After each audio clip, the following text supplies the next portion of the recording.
And joining us now, an old friend of the show. Of course, you know her from her time at Minnesota, where she rewrote the record book. Of course, there's won a Big Ten championship over at Minnesota.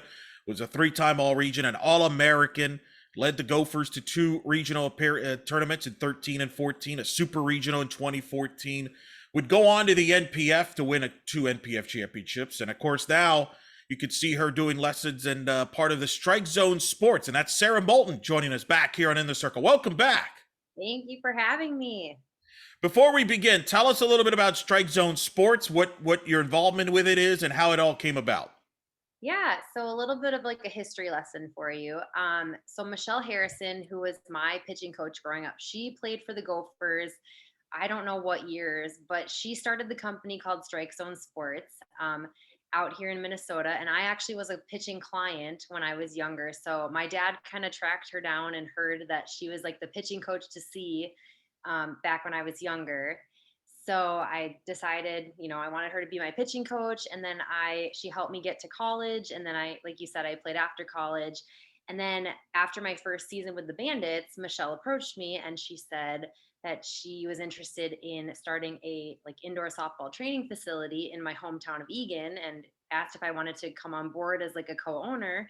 And I didn't have any plans at the time. So I was like, sure, I'll give some pitching lessons and, just see how this goes. And then we built the facility and we were in there for 3 years and it was awesome. And we were able to, kind of grow the business. And then Michelle decided to start a family and she moved away. But she left the business for me and it's been 4 more years. And then last year I decided to bring Sam Mackin, one of my college teammates, in, and she was giving so many lessons and it was going really well, and I was like, you know what, like I could use another partner. So asked her if she wanted to join forces and do that. And then we decided to double our space, so that's been like our recent project. We kind of outgrew the old one and the building next door to us became available, so we took advantage of that and we knocked the wall down and we returfed the whole thing. And now we have a 6,000 square foot indoor facility where we give our lessons out of. And I still do the pitching. Sam's doing the hitting, the slapping, and the fielding. And then Taylor LeMay, our college catcher, she's been doing the catching and hitting. And then we just brought on Maddie Damon, who played at Purdue, as another pitching instructor. And then we have some of our high school girls now helping us as well, kind of fill in these lessons, because we've had so many young girls come through the door and we want to make sure that we have enough staff to accommodate. And you see the information we have is, of course, go to StrikeZoneSports.net for all the details. I'm just curious, talk about, because this is unique. You're doing it in the Midwest, in Minnesota, which, it's not the most ideal weather year round, obviously, in lessons like, for example, in places like Florida or California and Texas, where there's a lot of lessons being held and things like that. So just talk about the facility itself that you just talked about and the growth of it. How important is it too to have this as an option in the Midwest? Because I'm sure a lot of Midwest girls growing up, maybe during your era, didn't have this option. Yeah, so that's very interesting. So Sam, Taylor, Maddie, and myself, we all grew up here in Minnesota, and I know that they would attest to this too. That finding places to practice in the winter was super challenging back when we were playing. I remember my dad tried to get me to pitch in our basement. It went not so great. I started breaking walls and doors, and my mom just was like, "You can't do that here." So we didn't have a ton of options. I remember staying after school, after a basketball game or practice. The janitor would let us come in and pitch. My dad would show up with his bucket and we'd throw for like 30 minutes while the janitor was cleaning up, which was super nice. So yeah, we didn't have a ton of like training facility options when I was growing up. So when Michelle presented this idea to me, I was like, that would be so awesome to be able to give back, not only to the game, but to the girls in our community who, I know probably are in similar situations where they, when winter hits, we're 6 months indoors, and there's not a ton of spaces around that, offers this kind of training and places to practice in the winter. So, it's always been very challenging being a Minnesota athlete and our sport is outside. I remember when we were younger, the California players were like, well, you guys only get to play and practice for half the year. And, we were like, no, we still make it work. But everyone always thought we were kind of behind. So it's nice to, kind of help these girls and it's just been an awesome experience so far. What's the most common question you get as you're doing a lessons to a player, or maybe a parent gives you that question? Obviously, right now the Little League Softball World Series is televised. It's become bigger and bigger, even at a younger age, younger and younger. What's the most common question do you get? Um, that's a really good question. I know like a lot of people are very interested in like learning about like our stories and like how, we got to play Division 1 college softball. And I think that that's why a lot of people come see us because of our background. So, a lot of girls ask, what was the route that you took? And softball's taking off here in Minnesota and it's becoming like a year-round commitment. So I'd say we just went through the tryouts. So I guess like the most common question we've been getting recently was, how much is too much? Should these girls be practicing and playing year-round? Should they still be playing their other sports? And we're big advocates on play as many sports as you can for as long as you can. I know Sam was a 3-sport athlete in high school, and I played 2 sports halfway through high school before I started to focus on softball. So, we get a lot of questions, mostly from parents about, how do we make their kid great and how do we get the best out of their kid. So yeah. The success that you helped start there at Minnesota, obviously, I mentioned it earlier, the highlights, they're 13 and 14. Obviously, they took it to the next level there under Coach Allister. And then, of course, they got to the Women's College World Series a couple years ago. How much did all that success Minnesota's had has helped in the growth, as you mentioned, now become in the state of Minnesota, not just with your company, the Lessons, but just softball in general? Yeah, it's growing so much. And I know we had a lot of kids just Piper put on a clinic this past week, and we had so many kids attend that camp, and so many young girls in Minnesota are dreaming to, wear the Gopher uniform. They want to bleed the maroon and gold. And, it's just the turnaround was super fun to be a part of. It feels like so long ago, even though it was only, 7 years ago that we were doing that. But, we are working day in and day out just to help these girls achieve their dreams. Let's talk about obviously some of the topics in softball there going on right now. Obviously, the Olympics just happened. One of your former teammates, Monica Abbott, Team USA, was there. Kat Osterman was there. What was your thoughts seeing the Olympics, seeing some of your players that you went up against and played with in the NPF?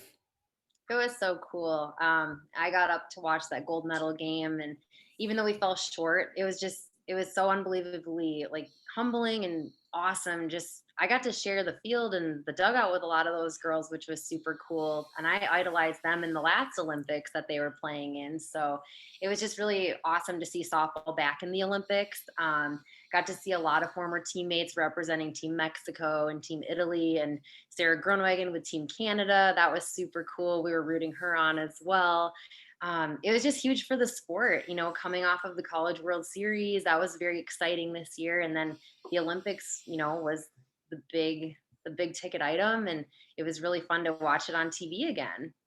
It really was. What did you think of Sarah there? Canada obviously kind of did like a committee approach throughout the Olympics. They would have Sarah starting, and then they would have like a Kyra coming in middle relief, and then Danielle Laurie would be their closer for the most part. They did that for all their games. What do you think of Sarah and her performance? And I thought they were fantastic. Perhaps with some timely hitting, they could have been in the gold medal game. Yeah, absolutely. And we're super proud of Sarah. I know whatever role she was given, she was going to obviously do it to the best of her ability. But I think it just shows how much softball's grown in Canada as well, that they had this, pitching staff, that they were able to utilize that many pitchers. And all of those pitchers were fantastic. It was super fun to watch.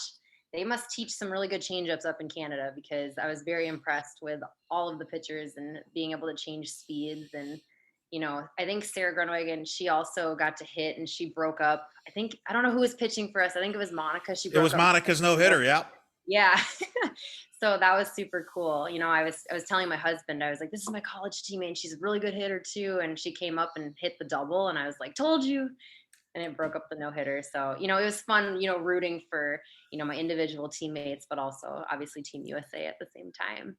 Yeah, it had to be unique to see Sarah there in that stage for Team Canada. What was that like seeing her there? You knew her well. You pitched with her in Minnesota. You've seen her grow up. Obviously, all the challenges she had off the field with her health scare that nearly took her life away. It's been a remarkable story. What went through your mind and your emotions as you saw her pitching at this highest level? Because she's been working towards this moment. Yeah, I could not be more proud of her. And I remember when she was a freshman at Minnesota and I was a senior, and she told everyone that going to the Olympics was her dream. And just watching her be able to, like live out that dream. Not a lot of girls get to do that. And I could not be more proud of her. Pitching dominated the Olympics. Not a lot of offense. I mean, a lot of people were focused in the States about the lack of offense for the United States, but there was a lack of offense in general. As a pitcher, I must have enjoyed that a little bit. But what did you make of all the pitching dominated there in the world game there in the Olympics? Yeah, I mean, I'm a little biased because I was also a pitcher, so I would honestly rather watch like a 1-0, 2-0 game dominated by pitching. I think it was challenging coming off of the World Series because that was totally offense dominated this year. But that's the game of softball. It's like it goes like this with like offense and pitching performances, and I think that's why we get so addicted to watching it. I know everyone else will say that they like the home run ball and they like watching the runs being scored, but there's something to be said about those the dominant pitching performances and appreciating that side of the game as well. Monica, you mentioned what'd you think of her pitching there? We don't know what she's going to do moving forward. I think she'll probably. I think she could still pitch for a few more years if she wants to. What'd you think of her there? She had a dominant. Her and Kat was a 1-2 punch. Really carried Team USA to that gold medal game. If they would have gotten some timely hitting, and especially in that gold medal game, some of it was bad luck. There was that one ball by Amanda Chides who just ripped it. That was, I think, deflected off the Japanese defender and right into the glove of the shortstop. Just seemed to, it was meant to be for Japan and Yukiko Bueno. They were the host country. It was just unfortunate there was no fans, and I think it would have been awesome because Japan's huge in softball. We could have seen 15, 20,000 in a normal Olympics, but but I think I know in talking to the players, they just wanted to play in the Olympics. I don't think they cared, who was in the attendance or the fact that it was in a baseball stadium. I don't think they cared about that as much as maybe some of the public did. Sure. Yeah. And like you said, Monica could probably pitch for years to come. And I honestly wouldn't be surprised if she did. I know she really would like a gold medal. And she's very competitive, and I know how she is. And I feel like we might see her again at the next one in 7 years. I believe Really, you think she could still go at that long? I wouldn't be surprised if she did. I don't know. I haven't talked to her about it, and I'm sure she doesn't even know yet. But I mean, she's Monica Abbott, so That's, anything is possible with her for sure. do you remember the first time you met her, and what was that like? Yeah, I remember the first time I met her. So it was my rookie year with the Bandits. And like I said, she was my idol growing up. So I was like, okay, I'm gonna play it cool. Monica's coming today from Japan. Like she had gotten off her flight and she was gonna come to practice. And I was asking, I think Brittany Cervantes or Jenna Grimm at the time, my teammates. I was like, what should I say? Should I go up and shake her hand? Like I didn't know. I was just a young girl from Minnesota and about to meet my idol, someone I looked up to my whole life. And she came in, and I think our lockers were pretty close to each other. And I ended up just saying hi, and we actually became pretty good friends. That's a good story. Obviously, you won an NPF championship with her. You won 2 overall, and obviously the NPF was in the news recently, pretty much shutting down operations permanently there. Athletes Unlimited now will be starting up here soon. I'm curious, as somebody who played professionally for a long time, your reaction to the NPF news and Athletes Unlimited. They debuted last year. They're going to have their second season this year. And it seemed to kind of have some traction. I know in talking to a lot of college coaches, a lot of the college coaches use the Athletes Unlimited system now to use for practice to kind of motivate their players. Sure. Yeah. I think I can speak for most of the former MPF players that, we were probably a little sad and disappointed that it wasn't going to continue. It was a really fun experience and something that I'm always going to hold near and dear to my heart. Not everyone gets to play professionally or, have that title and go professional in their sport. So just having that opportunity, I'm forever grateful for because it got me to where I am today. And I got to meet a great group of people along the way, and still friends with a lot of my teammates that I got to meet in Chicago. Yeah, we're disappointed, but I am excited that Athletes Unlimited is going to keep it going, and these girls still get the opportunity to play beyond their college years. I think that that's really great, and hopefully that they can do the right things to keep it going in the right direction. Do you think the Bandits, I'm curious because this will be in Rosemont, do you think Bandits fans will be able to support Athletes Unlimited? They were one of the few that really supported the Bandits and the NPF. So they're probably the most disappointed of the fans of the NPF. Do you think Athletes Unlimited will work? And do you think pro softball can work in the United States? We've talked, you see the college game, how big it is. Little League softball has become big. Can pro softball work in the States as somebody who's been around it? Yeah, I definitely think that it can work. You just have to get the right people involved, I think. And, everyone always says like they need a baseball partnership. I don't necessarily know if that's the answer, but I definitely think that with this Athletes Unlimited, um, they should be able to build something pretty special here. And like you said, they get so much traction from the World Series with TV viewership. So if they can explore those avenues as well, it's about, the viewership and keeping people interested. And a lot of people want to follow their favorite college athletes after they're done playing for their college teams. So this is the opportunity to do that. We just need everyone to, rally behind it. And I know a lot of people tuned in to watch the Olympics, and people love watching softball. It's a very fun and fast-paced sport, and like, why wouldn't you want to turn that on the TV if it's going to be an option to be on there? Yeah, I think the Athletes Unlimited seems to have the financial backing. They also have a lacrosse league they do. They do volleyball. So there seems to be the finance backing that up a little bit in growth. I like the location of Rosemont. It'll be interesting now with fans if how it gets supported. Last year they couldn't have fans in the building. So that'll be interesting how Athletes Unlimited kind of works in year two from the pro stand. I think that might be the way to do it. I don't know if we could ever reach the level, say, of Japan and their league. You mentioned Monica pitch there. A lot of the top players pitch in Japan, play in Japan because they're supported because of the sponsorships kind of run the teams in there. And I know Dot Richardson felt strongly that's helped Japan kind of become among the best in the world as far as softball, and maybe one of the things that's kind of hurt the U.S. as far as international play is concerned. But that's for others to decide and figure all that out. You mentioned the Women's College World Series. Big numbers. Oklahoma winning the national title. What was your take watching it as a fan with all the storylines that played out from Oklahoma City and one of the more memorable Women's College World Series?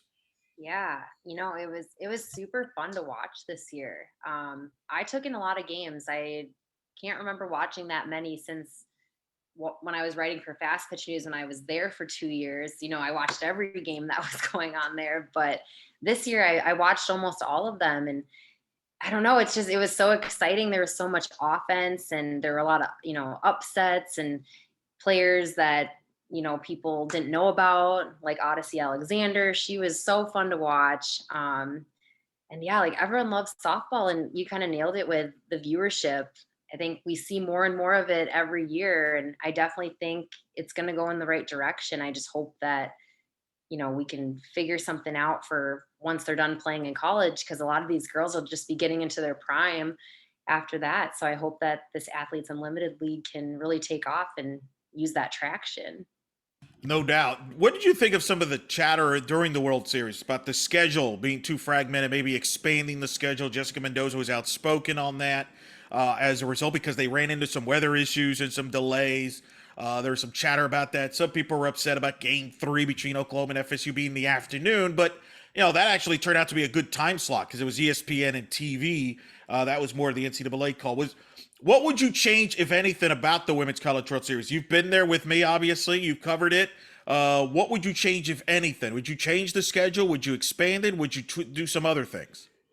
Yeah, I'm glad people are standing up and, using their voices, because a lot of these, like Twitter is a huge platform for people to voice their opinions. And I remember following along and seeing some of, the coaches that I've played against, speaking up and backing up their athletes. And it really is for the athletes. And if athletes are tired and not being able to get enough rest, how are they supposed to, perform the next day? So yeah, there's a lot that I think needs to be, looked at.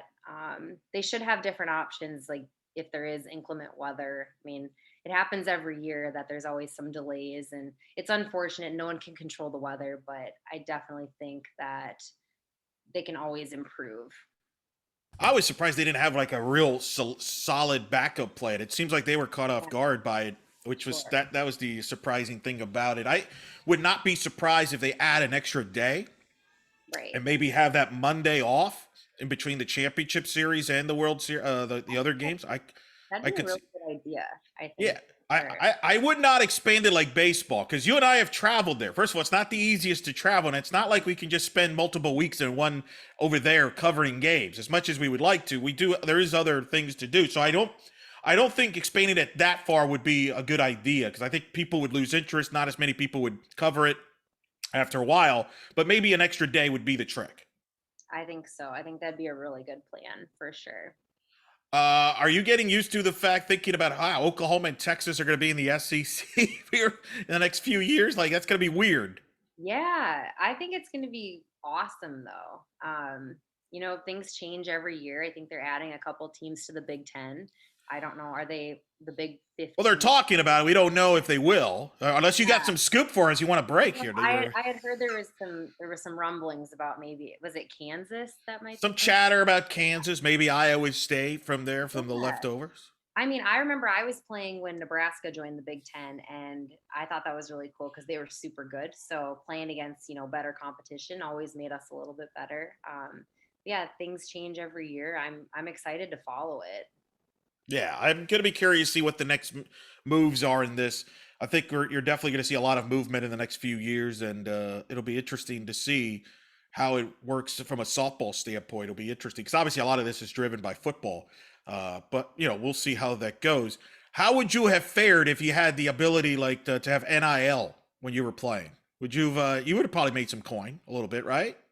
Oh, I don't know. We didn't have like social media the way that we do now. TikTok was not a thing. I remember I think my freshman year of college, Instagram might have started. So yeah, I'm kind of excited for these athletes just to, see how they use these sponsorships. And I'm sure the universities will incorporate some sort of, you know, discussion about how to do this the right way so it doesn't like run rampant. Giving a bunch of 18-year-olds a lot of money might be a little scary, but yeah, I think it's a cool opportunity for these athletes, and it might help a lot of them explore, career paths where they can stay in their sports afterwards too.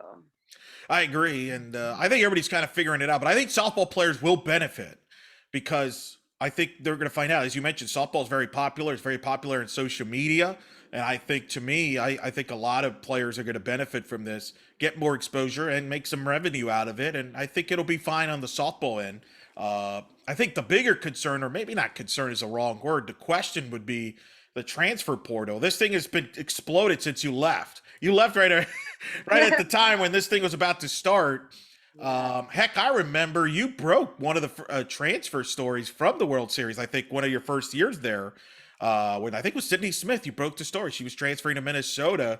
Little did we know that would become like big, like now become summer blogger now, where everybody's talking about people transferring with the portal. What's been your reaction to this? Is this good? Are you concerned? There's so much movement now in softball than ever before, where players could just jump on a portal and in a moment's notice.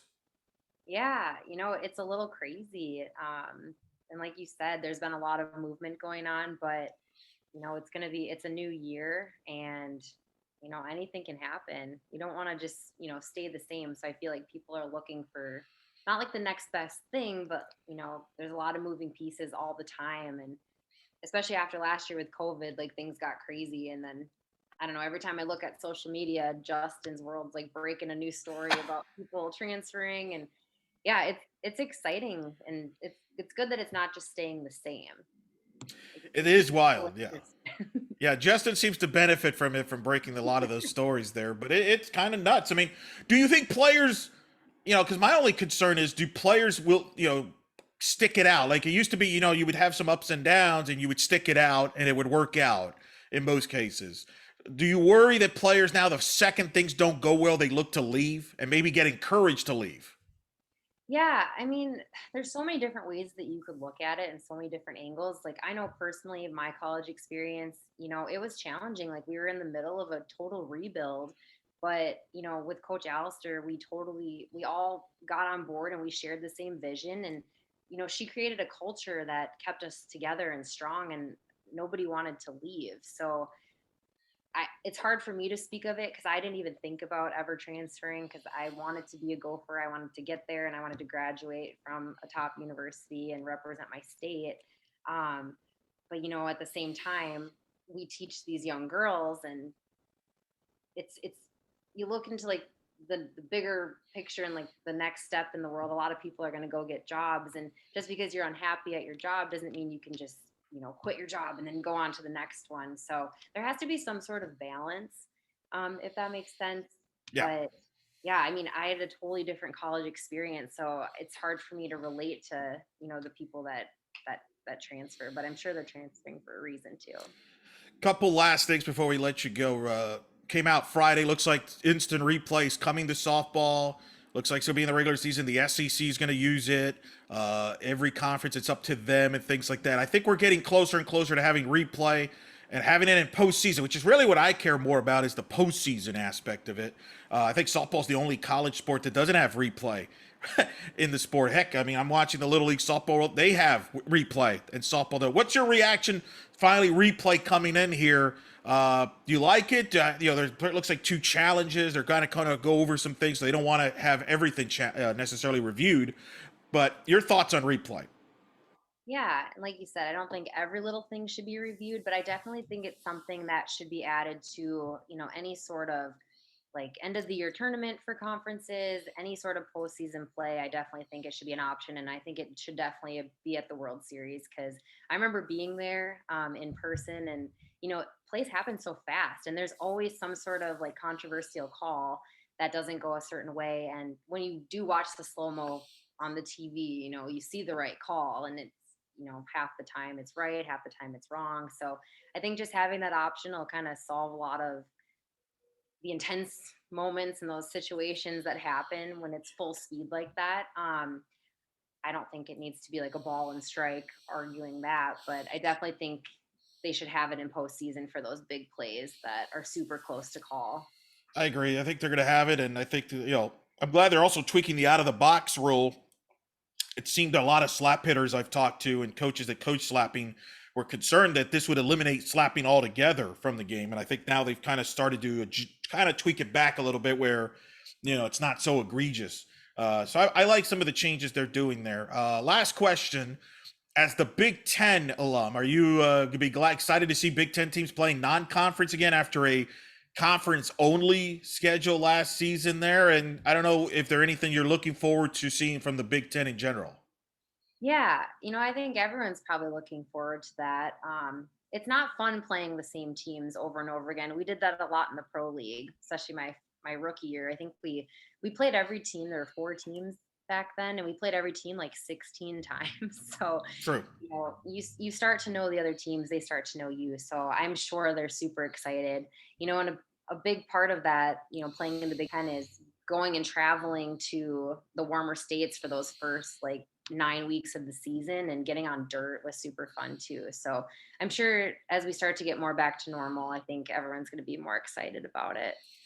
Yeah, it's going to be unique. Minnesota starts life without Amber Pfizer, so that'll be different for Minnesota. Michigan still being Michigan. And we'll see how the rest of them, because I think the Big Ten, they got 3 teams into the tournament without playing a non-conference. Perhaps could have gotten more if they had non-conference. Yeah. I think would have been the argument. So that was unique and weird. So we'll be looking forward to seeing that in the non-conference. But we're really glad to talk to you. I've missed talking. We're gonna have to bring you back now. You realize that during the season, we're just I'll gonna definitely be back, especially I like that. you following along a ton this year. It's gonna be great. That's going to be great. In the meantime, tell the audience about, again, Strike Zone Sports. Tell us a little bit more about it, where people can find more information about it. Yeah, so StrikeZoneSports, we're online. We're on all the major social media platforms, or you can go to our website, StrikeZoneSports.net. We got a really good thing coming and going, and we're super blessed to be doing this every day.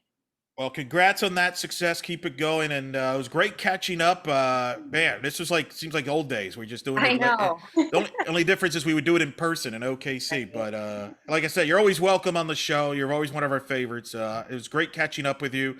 And we will do this again soon, maybe during the season. Absolutely. Well, thank you so much for having me on.